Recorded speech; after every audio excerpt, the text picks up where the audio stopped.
Today I'm going to be reading a little passage from Deuteronomy, and I don't know, most people don't necessarily think about it this way, but Deuteronomy, this chapter 32, is actually an entire chapter of prophecy. And a lot of times we don't think prophecy when we think Deuteronomy.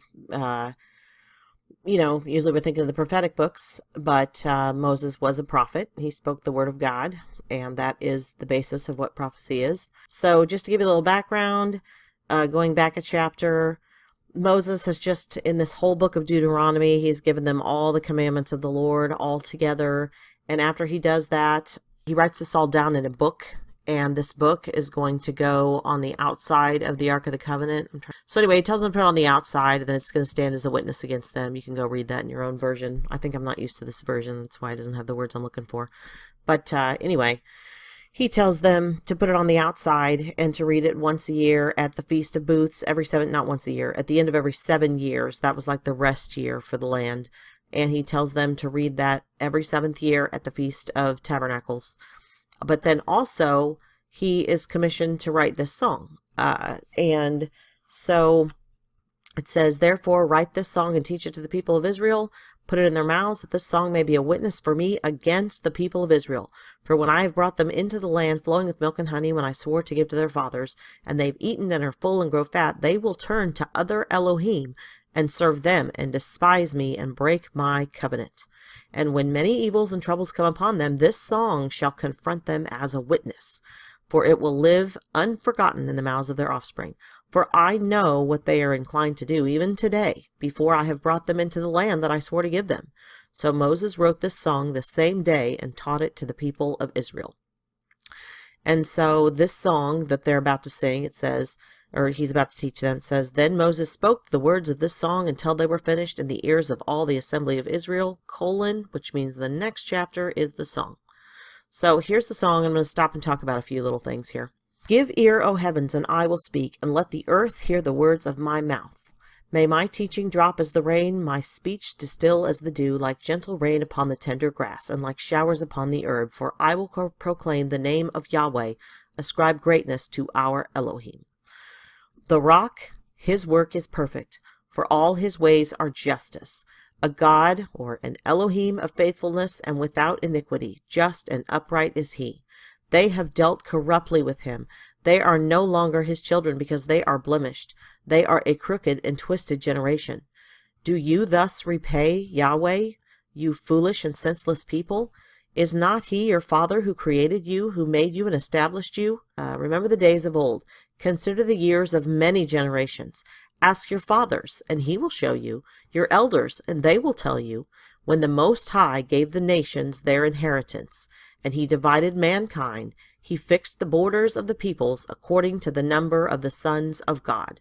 But the Lord's portion is his people, Jacob his allotted heritage." Okay, I'm going to stop right there. Now, if you've seen my Sons of God video, you might already know where I'm going with this, but this term, Sons of God, this has to do with one of the classes of the heavenlies, one of the heavenly, when he was creating the world, it says the sons of God sang for joy. Those were like the angels. And just to show you other versions of this, this is the ESV. You can also go to the NLT, and it calls them the heavenly council. Here's the heavenly court. He divided them among the heavenly court. The Septuagint, which was the original version of the Old Testament before it was translated. This was the first Greek version of the Old Testament. After the diaspora and the dispersion, a lot of the people that went to other places, like when they were taken off to Babylon and stuff, they began to speak Greek and they couldn't speak Hebrew anymore. So they had to do something about that. So they translated the whole Old Testament into Greek. This was before Jesus, before the apostles, any of that. And so even in this, it says that he separated the nations according to the number of the angels of God.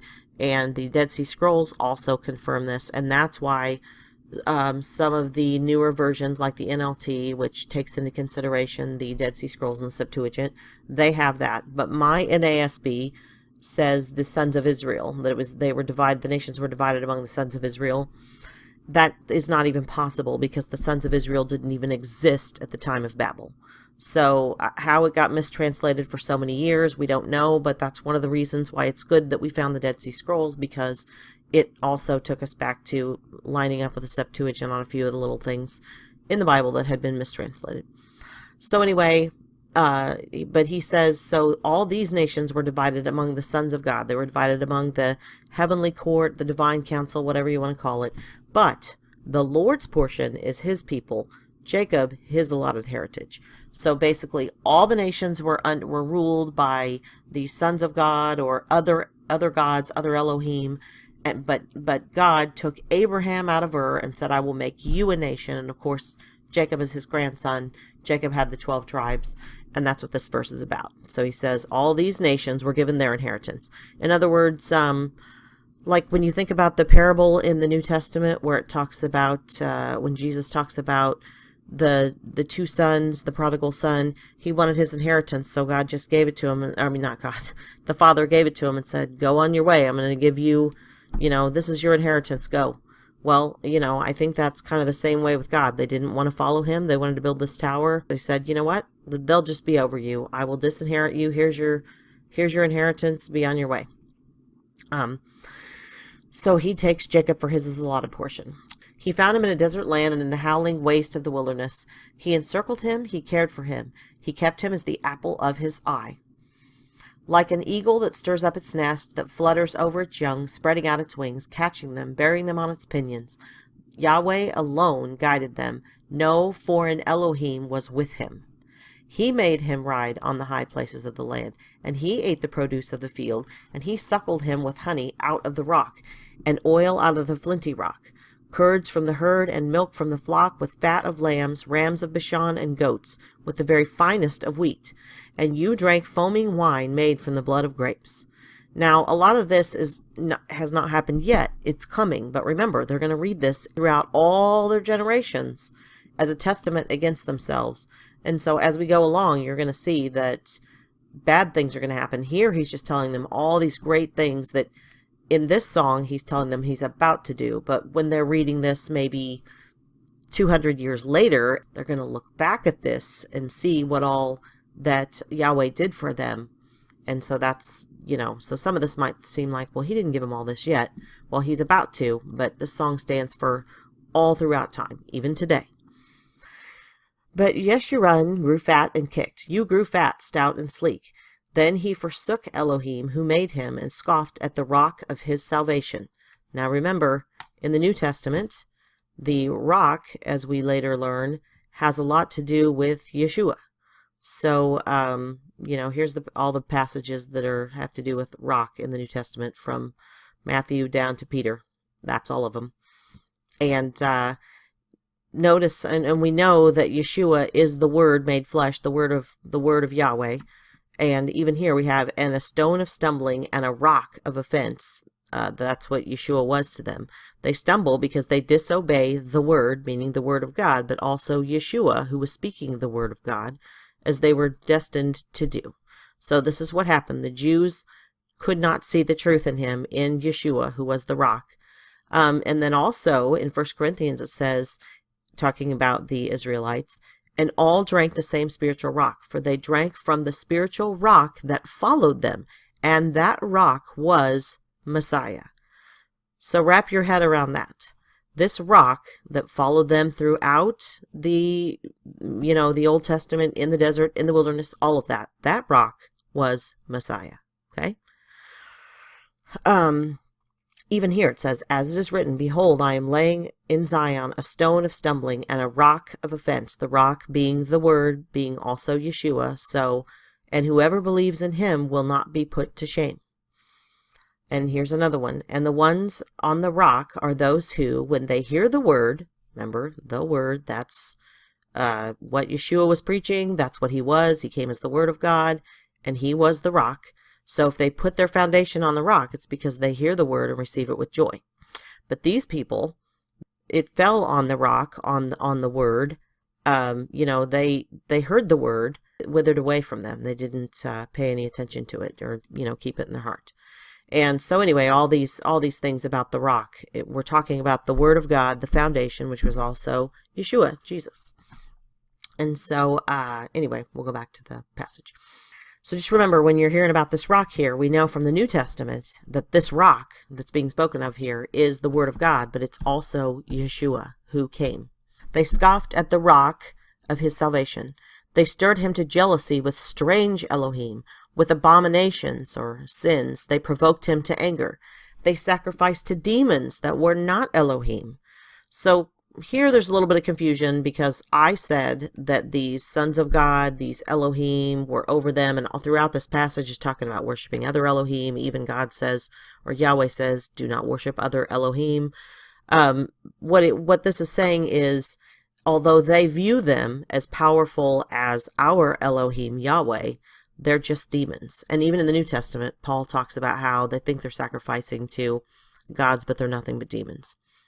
So, because basically any son of God, any angel, anyone who abandons God in the heavenlies becomes, a demon, a devil, demonic, because they're no longer part of his heavenly realm anymore, no longer connected to him. They sacrificed to demons that were no Elohim, to Elohim they had never known, to new Elohim that had come recently, whom your fathers had never dreaded.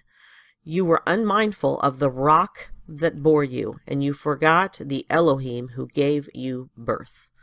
Okay, so here again, these were like new demons that they were worshiping, that they were, again, he's talking in the future. They're going to worship new demons that come. Yahweh saw it and spurned them because of the provocation of his sons and daughters. And he said, I will hide my face from them. I will see what their end will be, for they are a perverse generation, children in whom is no faithfulness. They have made me jealous with what is no Elohim. They have provoked me to anger with their idols. So I will make them jealous with those who are no people. I will provoke them to anger with a foolish nation. In other versions, it talks about this being the Gentile nation, which they were, because before we knew God, we were foolish. So he's saying that he's going to go and now call people out. I mean, in their minds, everyone else was pagan, run with a pagan god over them, a pagan Elohim over them, a pagan demon over them, and they were special. And he's saying now, in the future, he's going to go and pull out people from those nations for himself, take them away from those other demon Elohim, or whatever they are, take them away from them and bring them into his nation to make them jealous. And that did, of course, happen in the future. For a fire is kindled by my anger, and it burns to the depths of Sheol, devours the earth and its increase, and sets on fire the fountains of the mountains. And I will heap disasters upon them. I will spend my arrows on them. They shall be wasted with hunger, and devoured by plague and poisonous pestilence. I will send the teeth of beasts against them, and the venom of things that crawl in the dust. Outdoors the sword shall bereave, and indoors terrors, for young men and women alike, the nursing child with the man of gray hairs. I would have said, I will cut them to pieces. I will wipe them from human memory, had I not feared provocation by the enemy, lest their adversaries should misunderstand, lest they should say, our hand is triumphant. It was not Yahweh who did all this. See, he would just go ahead and let them die out and be done, because he was pretty angry. But he says if he does that, then these other enemies in the world that are in these nations run by other, false gods, that they would see this and go, look, we did this. This wasn't the hand of Yahweh. For they are a nation void of counsel, and there is no understanding in them. If they were wise, they would understand this, their latter end. How could one have chased 1,000 and two have put 10,000 to flight, unless their rock had sold them, and Yahweh had given them up? For their rock is not as our rock. So their mighty power, that's what this, also can mean. Their mighty power is not as our mighty power. So, and even the word, for their word is not as our word. Our enemies are by themselves. So he's saying, I'm nothing like their gods. Nothing I do is like them. My word is not like them. Nothing. So, from their vine comes the vine of Sodom, and from their fields, and from the fields of Gomorrah. Their grapes are grapes of poison. Their clusters are bitter. Their wine is the poison of serpents, and the cruel venom of asps, or snakes. Is not this laid up in store with me, sealed up in my treasuries? Vengeance is mine, and recompense, for the time when their foot shall slip, for the day of their calamity is at hand, and their doom comes swiftly. For the Lord will vindicate his people, and have compassion on his servants, when he sees their power is gone and there is none remaining, bond or free. Then he will say, Where are their Elohim, the rock in which they took refuge, who ate the fat of their sacrifices and drank the wine of their drink offering? Let them rise up and help you. Let them be your protection. See now that I, even I, am he, and there is no Elohim beside me. I kill and I make live. I wound and I heal, and there is none that can deliver out of my hand. For I lift up my hand to heaven and swear as I live forever, if I sharpen my flashing sword, and my hand takes hold on judgment, I will take vengeance on my adversaries, and I will repay those who hate me. I will make my arrows drunk with blood, and my sword shall devour flesh, with the blood of the slain and the captives from the long-haired head of the enemies. Rejoice with him, O heavens, bow down to him, all Elohim, for he avenges the blood of his children, and takes vengeance on his adversaries. He repays those who hate him, and cleanses his people's land. Moses came and recited the words of this song in the hearing of the people, he and Joshua the son of Nun. And when Moses finished speaking all these words to Israel, he said to them, Take to heart all the words which I am warning you today, that you may command them to your children, that they may be careful to do all the words of this law. And that's that book of the law that I was telling you about, which is the book of Deuteronomy. For it is no empty word for you, but your very life. And by this word you shall live long in the land you are going over the Jordan to possess. And then he dies. So he's telling them, if you hold on to my words, the things that I wrote, God's words, the things that he was told to write down in this book, then they won't suffer all these terrible things. But what's going to happen is these people are going to worship idols. They're going to fall away. And we know all this happened. They were killing their children. There was even 2 women who were fighting over eating a child. So they definitely even... that happened to them, and that's also predicted in the book of Deuteronomy in another section. But the point is, Yeshua, the rock, he is in this passage also. And so Moses is speaking of him, but he's also giving prophecy of what's going to happen. So if you want to know how to live your life and how to avoid these bad things that fall on the nation of Israel, because we're no better than Israel, remember, there is no Jew or Gentile, then we would do well to take heed of the book that he put on the side of the ark, that was the book of Deuteronomy, basically the stuff in Deuteronomy, and also to learn this song, at least learn what it means and commit it to our memory, the meaning of it, so that we too can overcome all of these bad things that are going to happen. So anyway, I just wanted to share that because I think a lot of times we don't think of prophecy in the book of Deuteronomy, and we don't think of Yeshua being that much in the book of Deuteronomy, but really all of this about the rock and the word, that's all about him. So okay, well, it's Wednesday. I hope you guys have a great day, and I'm going to go to church Bible study tonight, I think, and I will talk to you guys later.